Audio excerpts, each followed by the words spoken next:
So just a little while ago, I made a video where I attempted to give my own answers to some of Pokemon's biggest questions. That video was a lot of fun, and the thing about it is that when I was putting that video together, it actually ended up running a lot longer than I anticipated, so I had to cut out some of the questions that I was planning to cover. And that is why we are here today, because I really thought this was a fun topic, and so I thought I would cover the rest of the questions that I had to cut out from that last video in today's video. This is going to be a lot of fun because we are looking at some of the biggest mysteries and some of the biggest head scratchers that Pokemon has ever seen. And I am going to do my best effort to tell you what I think the answers to these questions are. So let's check it out.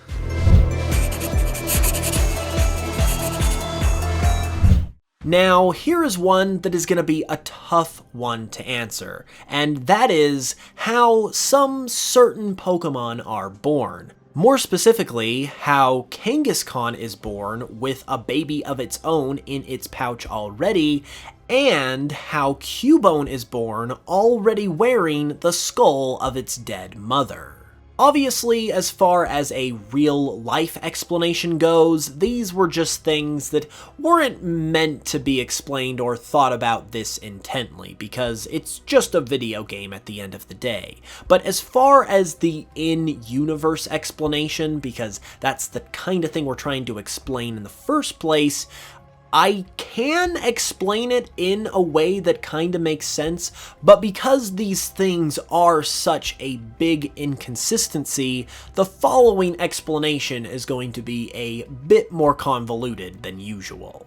My best guess is that the baby Kangaskhan that is born alongside its own mother could be the result of infinity energy, meaning that Kangaskhan, for whatever reason, upon being birthed, produces an unusually large amount of infinity energy upon an egg of it being formed, which ultimately, upon that egg hatching, results in not just one Kangaskhan, but two of them being born at the same time.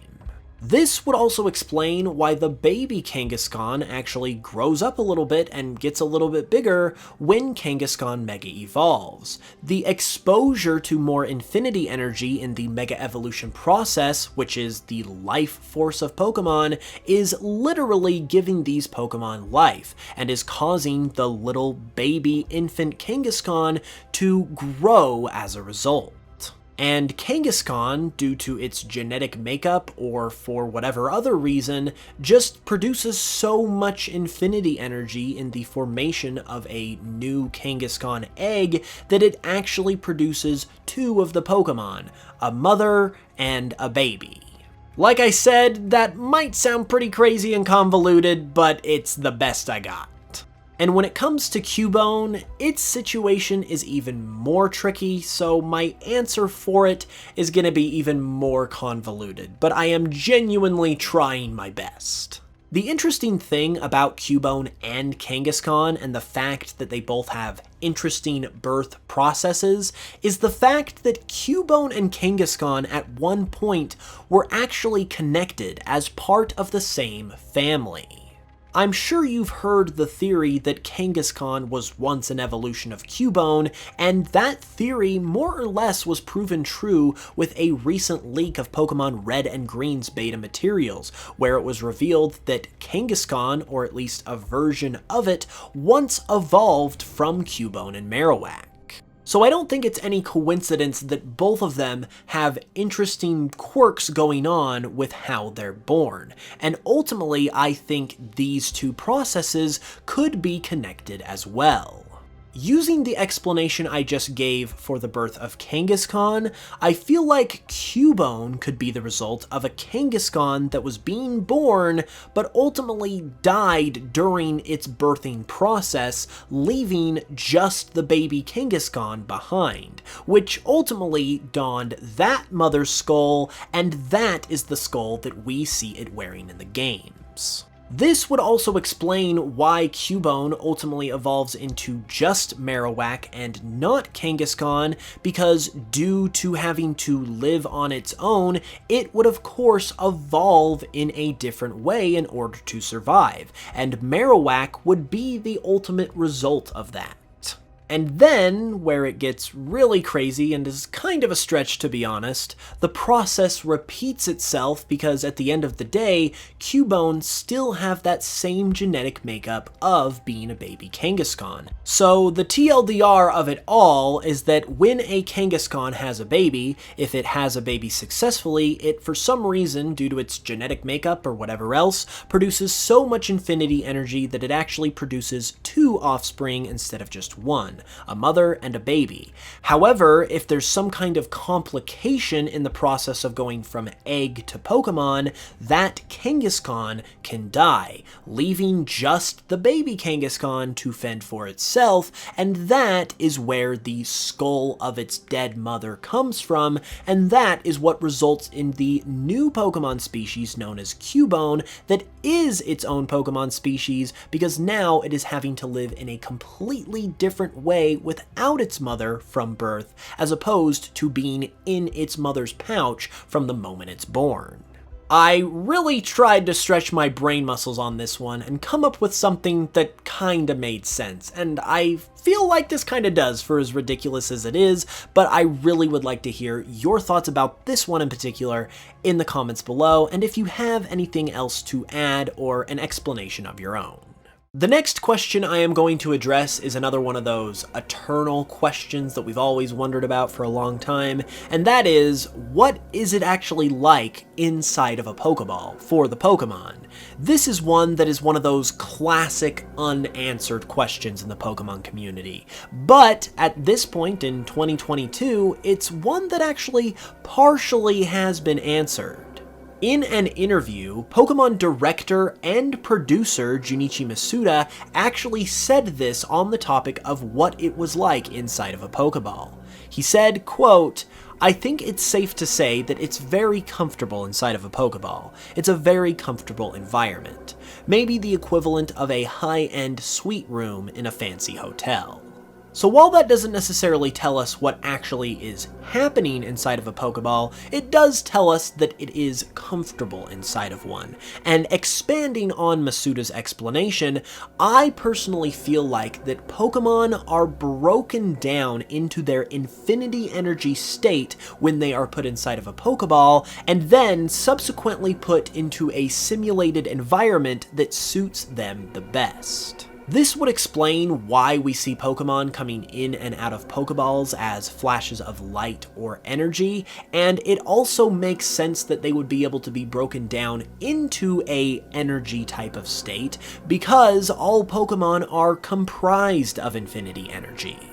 And then, piggybacking on what Masuda said about the Pokeball providing a comfortable environment for the Pokemon, I think you can imagine this basically the way it is portrayed in the PC with the various wallpapers. You have wallpapers for basically every type of Pokemon, and I feel like these wallpapers for the PC as well are representative of those environments that Masuda has talked about that is generated in the Pokeball. So for example, when you use a rock type wallpaper, that wallpaper is actually a rocky environment that the Pokemon that are staying in that particular box get to stay in while they're in the PC. And I also believe this same exact thing, though not represented visually, is exactly what's going on in the Pokeball. Whenever a rock type Pokemon is caught, this rock type wallpaper generates this type of environment inside of the Pokeball in the same way that we see it happening in the PC with the wallpapers. So I think both of these things are doing essentially the same thing, it's just visualized a little more on the PC, and ultimately I just feel like that's what makes the most sense. This next one is going to be kind of interesting because it's a question that I kind of have already answered in the best way that I can, and the question in particular is, who is the original Unova dragon? The story goes that in the distant past of the Unova region, Reshiram, Zekrom, and Kyurem actually used to all be one Pokémon, but when the twin heroes who wanted to pursue truth and ideals respectively got into fights over which one was the best to pursue, this dragon split up and took sides, with Kyurem being the shell that was left over, and this is what ultimately resulted in this trio of Pokémon. But that begs the question of what that original dragon Pokémon was and what did it look like. While the only true way we can get an actual answer to this is if Game Freak actually makes this a real Pokémon themselves in some kind of future game, I myself have actually created a design of my own for what this Pokémon could look like, and it featured in my Pokémon Legends Unova video, which you should definitely check out if you haven't already. I personally feel like if we ever did get this Pokémon for real, that this depiction of it could be fairly accurate to the eventual official version if that ever happens. So here's crossing our fingers that that will actually become a reality one day, because it would be amazing to have a Pokémon that looked as cool as this and that finally tied all of these three together. Next up is another big one that also concerns Ash Ketchum, and that is the eternal question concerning why Ash doesn't age. And my personal answer that I think is the most likely isn't actually one of my own creation this time, but it's the one that I believe the most. And it is the idea that when Ash saw Ho-Oh in the very first episode of the show, it granted him eternal happiness, as Ho-Oh is said to be able to do to people that witness it in its Pokedex entries. And eternal happiness for Ash is, of course, going to be able to experience a never-ending childhood and a never-ending Pokemon adventure where he's able to train Pokemon and become a Pokemon master for basically time and all eternity. I really feel like this is the most logical explanation, all things considered, because this was an event that occurred in the very first episode of the show, meaning that it's perfectly timed to be able to set the stage for everything that comes after it. Additionally, so much of what Pokemon is about is the childhood experience, because the entire series is based heavily on the childhood of Satoshi Tajiri, who Ash is actually named after in Japan, and therefore encapsulating Ash's childhood in this way, where you basically use Ho-Oh as a way to permanently put him in a childhood state where the magic of childhood can be preserved and stay at the heart of the series, particularly Ash/Satoshi's childhood. It just makes a lot of thematic sense given the background and inspirations of the series and the inspiration of Ash as a character. So if I was going to apply one single answer to this question, it would be this one, because there aren't really a whole lot of loopholes or inconsistencies if you try to explain it this way either, so I just think it makes a lot of sense. What do you guys think about all of these potential answers though, and do you have any answers of your own to these questions? Let me know in the comments below, and be sure to leave a like if you enjoyed, and subscribe if you're new for more. With that being said, I will be back very soon with another video, so until then, as always, thanks so much for watching this one, I really appreciate it, and I will smell you guys later.